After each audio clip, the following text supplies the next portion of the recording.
Hello everyone, welcome back to my channel Learn and Grow 26. In today's video we will discuss or we will talk about the phrasal verb.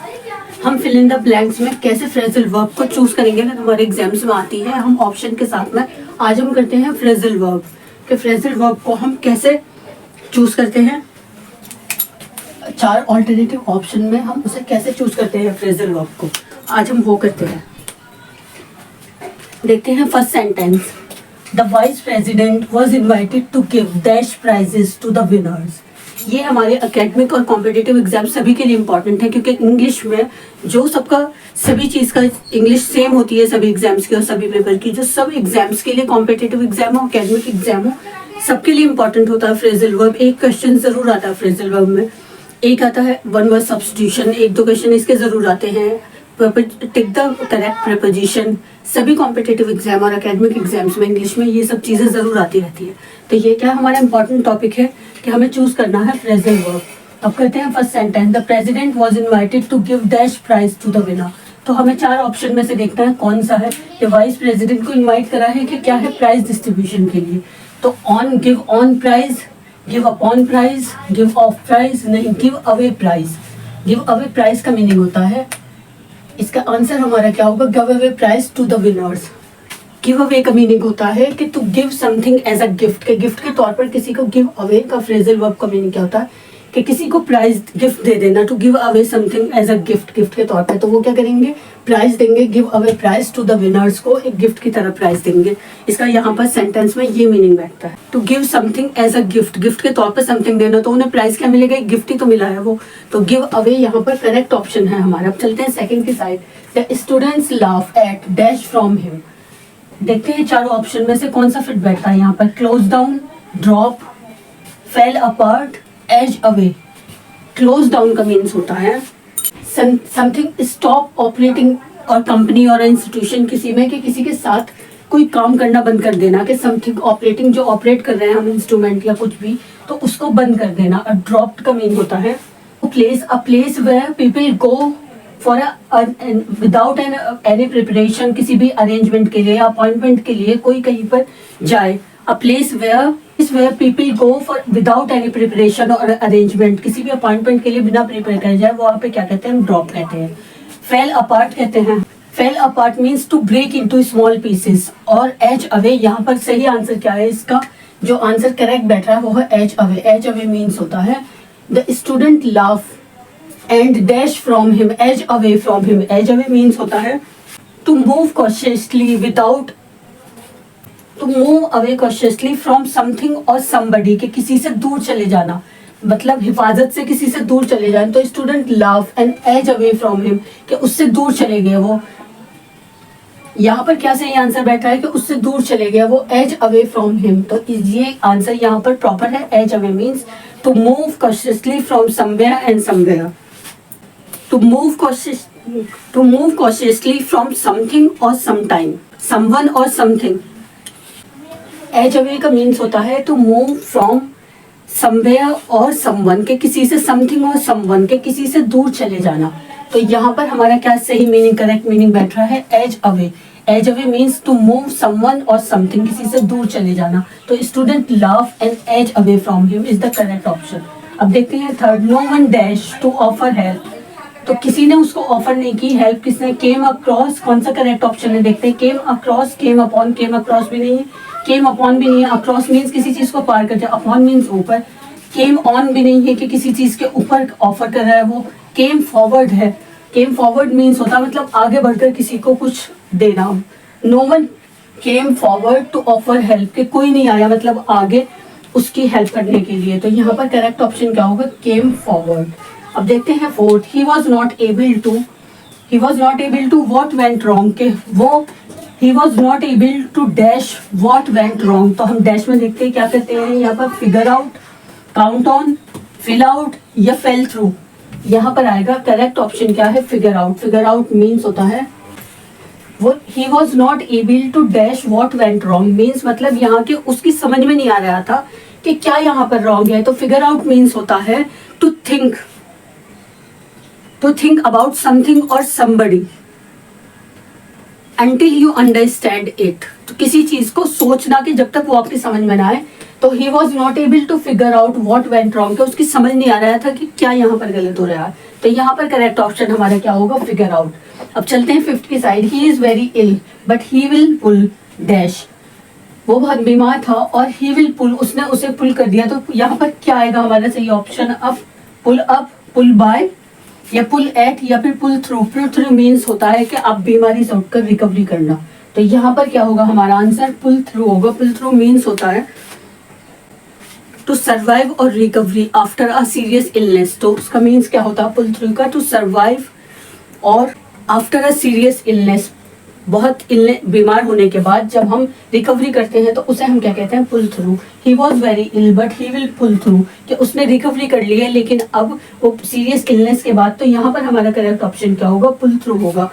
Pull through means होता है कि recovery करना फिर से बहुत serious बीमारी के बाद। और करते हैं अभी इनकी प्रैक्टिस कीजिए और इनको और अच्छी तरह आप खुद कर देखिएगा, इससे आपको खुद समझ में आएंगे। आप स्क्रीनशॉट ले लीजिए और इन्हें बार बार पढ़िए, तो आपके खुद समझ में आएंगे, क्लियर होगा आपको कि हाँ हमें कहाँ पर कौन सा करना है। ये बहुत इंपॉर्टेंट टॉपिक है और ये हमारा अक्सर एग्जाम्स में आता है, फ्रेजल वर्ब। अभी इतने की प्रैक्टिस कीजिए अभी, और अभी करते हैं। अब हम चलते हैं सिक्स की side. He is a school, he is a school means के मतलब वो स्कूल से जा चुका है, living the school without finishing his और हिज स्टडीज। तो उसे क्या कहते हैं हम, ही इज अ स्कूल, क्या बोलेंगे उसे हम, drop of, drop in, drop या ड्रॉप आउट। यहाँ पर करेक्ट ऑप्शन क्या होगा, यहाँ पर करेक्ट ऑप्शन होगा ड्रॉप आउट। ड्रॉप आउट का मीनिंग होता है कि स्कूल को बीच में ही छोड़ देना, अपनी स्टडीज कंप्लीट किए बिना, कि living a school, to leave school और college without finishing your studies, अपनी स्टडीज को कंप्लीट किए बिना उस स्कूल को छोड़ देना क्या कहते हैं हम, ड्रॉप आउट। तो he is a school drop out. अगर आप किसी से बात कर रहे हैं कि ये कौन बच्चा है तो क्या कहेंगे आप, he is a drop out. तो वो इतना ऐसा नहीं लगेगा कि इसने स्कूल छोड़ दिया था, तो आप अपनी आसान लैंग्वेज में अपनी बात को भी कह सकेंगे और वो गंदा भी नहीं लगेगा। तो he is a drop out क्या होता है, स्कूल ड्रॉप, बीच में ही स्कूल को छोड़ देना, तो उसे क्या कहते हैं हम, he is a drop out. ये क्या है, फ्रेजल वर्ब है, जो हमें एग्जाम्स में अक्सर आते हैं, जिनका हमें 4 ऑप्शन आएंगे तो हमें उसका करेक्ट ऑप्शन चूज करना होता है। ड्रॉप आउट मीन्स होता है कि अपने स्कूल को बीच में ही अपनी स्टडीज को छोड़ देना, ये स्कूल छोड़ देना, वो क्या कहलाता है, ड्रॉप आउट। अब चलते हैं 7th की साइड। ही डैश हिज फ्रेंड्स क्लेम, तो कौन सा ऑप्शन सही है अब देखते हैं हम। यहाँ पर ब्लो ओवर सही है, क्लोज अप सही है, गेन अप सही है। ब्लो ओवर्स और यहाँ पर बैकअप, बैकअप मीन्स होता है कि किसी की मदद करना, टू सपोर्ट समबडी और समथिंग मीन्स होता है बैकअप। तो उसने क्या करा, अपने फ्रेंड की मदद करी है, ही बैकअप हिज फ्रेंड्स क्लेम। तो यहाँ पर क्या ऑप्शन सही है, बैकअप। ही बैकअप हिज फ्रेंड्स क्लेम मतलब उसने अपने फ्रेंड्स को सपोर्ट करा है, तो करेक्ट ऑप्शन क्या है यहाँ पर, बैकअप। चलते हैं 8th की side. The new prime minister has been able to bear down all opposition. तो हमें यहाँ पर बेयर डाउन का सेंटेंस में मीनिंग ढूंढना, इस सेंटेंस में यहाँ पर इन चारों ऑप्शन में से बेयर डाउन का क्या मीनिंग होगा। नॉट टू डेस्क में बेयर डाउन क्या होता है कि मतलब प्राइम मिनिस्टर ने क्या है, वो तो अपना प्राइम मिनिस्टर बन गया, उससे पहले उन्होंने अपोजिशन पार्टीज की क्या करी, सब उनके सारी जो भी उन्होंने उनके ऊपर फेंका है, जो भी तोहमतें, जो भी गंदी बात उन्हें कही है, वो सब उन्होंने क्या करी, बेयर करी, टू बेयर डाउन। तो यहाँ पर बेयर डाउन से मीनिंग क्या है कि उनकी सभी बातें मतलब उन्होंने अपने अंदर बेयर करी है। बेयर मीन्स मतलब होता है बर्दाश्त करना, बेयर डाउन करी है। तो उसके बाद प्रेसिडेंट क्या हुए, उन्होंने क्या करा है, नॉट टू डेस्क पर सपोर्ट करा उन सबको जो उनके अपोजिशन बोल रहे थे, कंफर्म करा कि पक्का हाँ ये सब सही कह रहे हैं, या ओवर थ्रू करा। बेयर डाउन मीन्स होता है over through. Over through means क्या होता है कि कुछ भी उनके ऊपर फेंका उन्होंने झाड़ दिया, मतलब बाद में तो वो प्रेसिडेंट बन गए, कुछ भी बोलता रहे तो न्यू प्राइम मिनिस्टर, वो प्राइम मिनिस्टर बन गए। The new prime minister has been able to bear down all the opposition. तो यहाँ पर बेयर डाउन से मीनिंग क्या होगा, ओवर थ्रू, कि उनके ऊपर जो भी फेंका, जो भी करा उन्होंने वो सब अपने अंदर लिया, बेयर डाउन करा। तो इसलिए यहाँ पर क्या ऑप्शन करेक्ट होगा इसका, over through. New prime minister has been able to bear down all the opposition, over through means. अब चलते हैं 9th की side. The plane dash after repair, क्या हो गया, प्लेन सही होने के बाद क्या उड़ गया, टेक ऑफ हो गया। टेक ऑफ मीन्स क्या होता है, उड़ जाना। तो क्या आंसर हुआ इसमें, मैंने आपको आंसर ही बता दिया। तो विद मीन्स होता है कि विद वंस ओन हैंड, यहाँ पर टुक वन से मतलब होता है,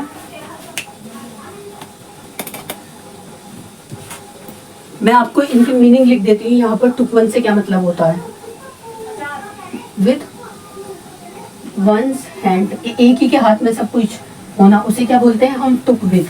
क्या मीनिंग होता है टुक विद का? विद वंस हैंड, कि एक के हाथ में सब कुछ होना। जैसे किसी का कोई फंक्शन वगैरह है तो सारी रिस्पॉन्सिबिलिटीज क्या है? एक के हाथ में ही है। टुक ओवर क्या होता है? टुक बाय होता है समवन रिसीव, किसी को रिसीव करना, टुक समवन रिसीव। तो एक्सेप्ट और रिसीव समवन, समवन एक्सेप्ट और रिसीव।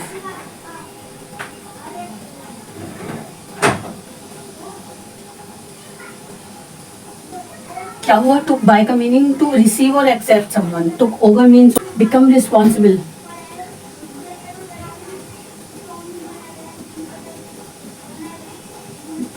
किसी चीज के लिए रिस्पॉन्सिबल होना क्या होता है? टुक ओवर होता है। टुक बाय मीन्स होता है टू रिसीव और accept someone, and took with होता है विथ वंस ओन। तो यहाँ पर हमारा करेक्ट ऑप्शन क्या होगा? Took off. Took off means होता है उड़ जाना या रिमूव हो जाना या फिर चले जाना, तो टुक ऑफ मीन्स होता है यहाँ पर। टुक ऑफ हमारा is the right option. The plane took off after repair, के सही होने के बाद वो चला गया, रिमूव हो गया, वो उड़ गया, टुक ऑफ मीन्स होता है। अब चलते हैं 10th की side. The two brothers dash over property disputes. तो दो ब्रदर क्या कर रहे थे? वो क्वेरल कर रहे थे। तो क्वेरल मीन्स यहाँ पर होता है चारों ऑप्शन में से फेल आउट का मीन्स होता है क्वेरल, मतलब आपस में झगड़ा कर रहे थे वो प्रॉपर्टी के ऊपर। तो इसका सही ऑप्शन हमारा क्या होगा? Fell out. Falls out, fell on, fell off, इनमें से कहीं कोई करेक्ट ऑप्शन नहीं है। फेल आउट मीन्स होता है टू क्वेरल, जो हमारे यहाँ पर सही ऑप्शन है। तो झगड़ा करना, कि दो brothers quarrel over property disputes, के अपनी प्रॉपर्टी डिस्प्यूट्स के ऊपर उन दोनों में झगड़ा होता है। तो क्या हो रहा है? तो फेल आउट मीन्स क्वेरल। अच्छी तरह स्क्रीनशॉट ले लीजिए और बार बार रिवाइज कीजिए। ये बहुत इंपॉर्टेंट और यूजफुल टॉपिक है सभी कॉम्पिटिटिव और एकेडमिक एग्जाम्स के लिए। मैं बार बार यही बात कहती हूँ क्योंकि मैं वही सिलेबस लेकर आती हूँ जो हमारे लिए इंपॉर्टेंट है, इंग्लिश का, जो हमारे एग्जाम्स के लिए इंपॉर्टेंट है और हमारे कॉम्पिटिटिव और एकेडमिक एग्जाम सभी के लिए। और हम किसी की वीडियो क्यों देखना पसंद करें? जब हमारे लिए कुछ इंपॉर्टेंट और यूजफुल होगा उसमें। और इसीलिए मैं आपके लिए अभी ये 10 है और अभी और करेंगे बाद में। अभी आप इनकी स्क्रीनशॉट ले लीजिए और करिए, और करेंगे हम नेक्स्ट वीडियो में। इनके स्क्रीनशॉट लेकर अच्छी तरह रिवाइज कीजिए और प्रेस द बेल आइकन, जिससे कि आपको आने वाली नेक्स्ट वीडियो में और बाकी के 10 ना छूटे, वो भी आप कर पाए। 20 की प्रैक्टिस कीजिए पूरे आप एक दिन में ना करें, 2 दिन में 3 दिन प्रैक्टिस करते रहिए और अपने क्लासमेट्स और फैमिली मेंबर्स और रिलेटिव के साथ शेयर कीजिए, जिससे कि उनके अगर एग्जाम्स में ये सब आंसर आते हैं तो उनके भी सही हो जाए, ये सब गलत ना हो उनके भी, और वो भी अपने 1 नंबर बचा पाए अपना। कि अगर कभी कभी हम 1 नंबर से भी 2 नंबर से भी रह जाते हैं किसी कॉम्पिटिटिव एग्जाम्स में, तो आपको दुआएं देंगे अगर उनके भी ये सब सही हो जाएंगे। तो इसलिए बने रहिए मेरे साथ, देखते रहिए और प्रेस द बेल आइकन, जिससे कि आपको आने वाली मेरी सभी वीडियो की नोटिफिकेशन मिलती रहे, क्योंकि नेक्स्ट वीडियो में हम आगे के करेंगे और फ्रेजल वर्क। आज के लिए बस इतना ही। Thank you for watching my videos.